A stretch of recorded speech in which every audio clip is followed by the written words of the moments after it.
You're done! 1, 2! No!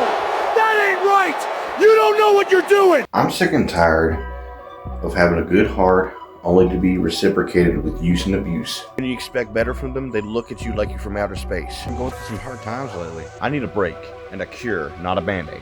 Look at me taking selfies before it was cool.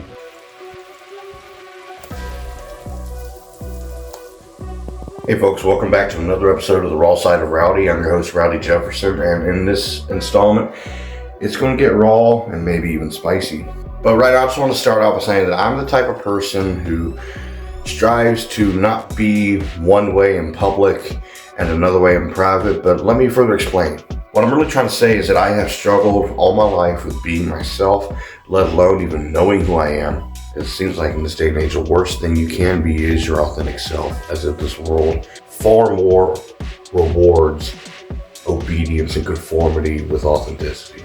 And back to public and private, what I'm trying to say is that public compared to private, yeah, there actually is a differentiation. You know, in public and in more professional and formal settings, I'm going to do my best to watch my language and be a good, upright character. Now, that's not to say that I'm a degenerate, debaucherous, hedonistic kind of person in private, even though my nickname is Rowdy. But shall we talk a little bit more about the public field, the public square? Now, you do have knuckleheads out there who are ashamed of nothing and offended by everything, or narcissistic, behaving like there is no good or bad except it's good and bad for them. From people under what I like to call the entitled consumer mind virus, to people who are in positions of authority, be it government or business. Let's not forget celebrities and influencers. There could be a whole lot of two-facedness in this world. People who will marginalize you and stab you in the back the first and every chance they get. People who take kindness as weakness. I'm sick and tired of having a good heart only to be reciprocated with use and abuse. Things are so topsy-turvy in today's world that if I didn't know any better, I would accuse the people responsible for my upbringing, such as my parents, for setting me up for failure, as if the concepts of virtue and right and wrong are out of season. Now, we all come from different backgrounds and influences, which is why there's not much of a universally accepted definition of normal or what the ideal ruling faculty or conscience, heart and soul, what that's supposed to be. There are people out there who know better and people who ought to but don't. And in all my years working in customer service, whether in restaurant or store settings, I'm flabbergasted how over the years people's elevators don't go all the way to the top floor, if you know what I mean. And people don't have shame, guilt, remorse, or consideration for others. And when you expect better from them, they look at you like you're from outer space. And if it's school, if you're not hopping on bandwagons that pertain to popular culture trends, or as an adult, that plus politics, it's like you're going to get left behind. Or maybe in a work setting, if you're not, supposing there's some kind of an inner circle, if you're not meeting preferences and particular tastes, and if you're likely to cramp their style, you may be in for a hard time. If you're from a lower class, or maybe even a higher class, or from any particular part of the country, you could be subject to prejudice. Now, do I think New Yorkers and Californians are bad people? No. Do these people have differences with Virginians outside of Richmond and Fairfax? Yeah. But there's a whole lot of hate and division out there.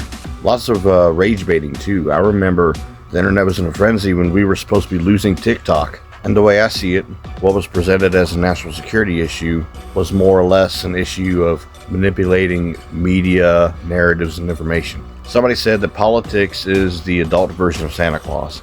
Brilliant. But as far as I'm concerned, politics, much of it is choreographed. If the people actually had power, then Big Brother and the elites don't. And this kind of goes back to the consumer mind virus thing I was talking about. If we're distracted by pursuing pleasure and comfort, or if we've fallen on hard times to where we become survival and paycheck to paycheck oriented, then what's the likelihood of corporate control and identity politics getting toppled?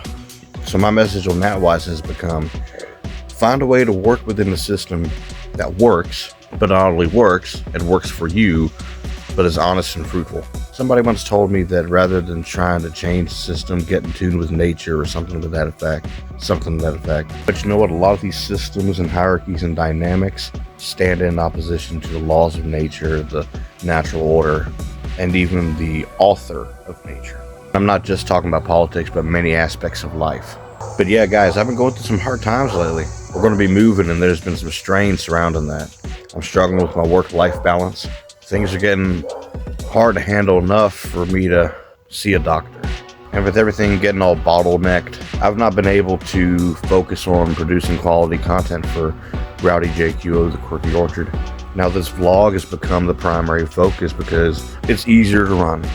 Bigger ambitions mean more mental resistance. You know, with me going through anxiety, depression, frustration, not able to catch a big break. And now to tie this in with how I opened up the video, what I was trying to say is that who I am on the camera and on screen does not differ from who I am all that much in real life.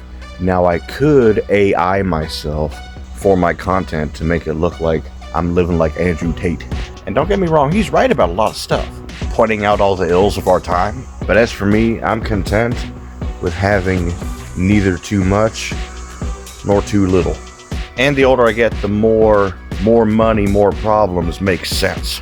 Now there might be this idea that you got to get rich to survive or even thrive through the coming storm or collapse. But as far as me aspiring to hit the lottery jackpot so that I don't ever have to work again, or otherwise coming across a large sum of money so that I can live however I want, no longer contributing to society or the social end, you know, goodwill and charity, care for fellow man, that's stupid and irrational. And it might seem that average is the new failure, but it's all in what you know and consume. The waters are muddied, and like the band Bad Religion says, sometimes truth is stranger than fiction. But yeah, folks, I've been struggling, I've been feeling down. My enthusiasm is not where I want it to be. I'm not able to focus on giving content creation my all the way that I used to, like with the earlier days of this channel. And right now that gameplay series, that BitLife gameplay series, is shelved indefinitely. I'll get back to it whenever I get back to it, if I choose to get back to it. There was an oopsie or two in trying to make a new episode, and I may or may not be able to go fishing this year, and I'm having a little bit of trouble with my car. I need a break and a cure, not a band-aid. I want to actually live and enjoy life. But yeah, I'm not trying to make my platform look like I have a good when I don't. And I almost want to say, show me somebody who ain't spending time in the rough and I'll show you a liar. But I'm glad I was cautious to not go into 2026 boldly declaring it my year. It's somewhat better than last year, but not all that much. And it's also been said that some people were not put here to evolve, but remind us what it looks like when we don't. I would like to see less reminders, you know what I mean? People getting their heads on straight instead of that. Well, I reckon what I'm going to do now is get this edited and posted and relax a little more before it's time to go to work. But you know, I'm grateful for the friends and family that I've got. Thankful. I'm thankful and grateful that I have income, a place to live. But ever since I lost my father and grandfather, I was hoping that I would have a picture of him in my personal album I've been keeping. I don't have a picture of him in my other family album either. I think I gave that picture to Mom. The point is this, without those two people in my life, I feel like I've been in survival mode ever since. And what's more, I questioned if I ever truly grieved them being gone. But the life I had before when they were still here, being gone, that I grieve. And I'm not going to say that I did not have a good childhood. There were some areas where things could have turned out to be a lot better. I had plenty of good times. I visited places. The field trips were cool too, as well as visiting places with my family. Look at me taking selfies before it was cool. But I'm grateful to have made it to the present day and for all the lessons I've learned, especially the ones that have come later in life, such as in recent years. By the way, that picture of my dad dressed as a Confederate general or whatever, this was our family portrait that we had at King's Dominion. And one might say that this could pass as a real authentic portrait from that era if it wasn't for this surrounding border decor and that power socket in the background. But I reckon all this to say is that I'm down, but not out. I might be down for the can't talk. I might be down for the count, but as long as I get my shoulders off the mat before the referee hits 3, then I'm fine. And even though I have all the help, support, and resources I need, everything is still up to me. But in closing this video, ladies and gentlemen, I will say that my next big project, yes, I am going to work on an actual project apart from my vlog, and I intend to have fun with it. I'm going to cover our moving process. You're going to see stuff get packed up and moved. You're going to see all this stuff come down from these walls. You're going to see a new beginning.